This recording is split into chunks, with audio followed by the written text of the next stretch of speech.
Coronavirus. Cover your face. Stay safe.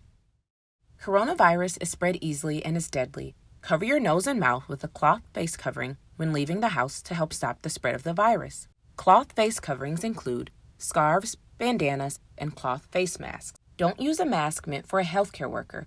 Wash your cloth face covering often, especially after a sneeze or cough. Do not use a mask on children under 2 years old. Don't move your mask once you put it on. Don't touch the mask or your face, eyes, nose, and mouth when wearing. Wash your hands before and after putting on a face covering. Practice social distancing and stay at least 6 feet away from people.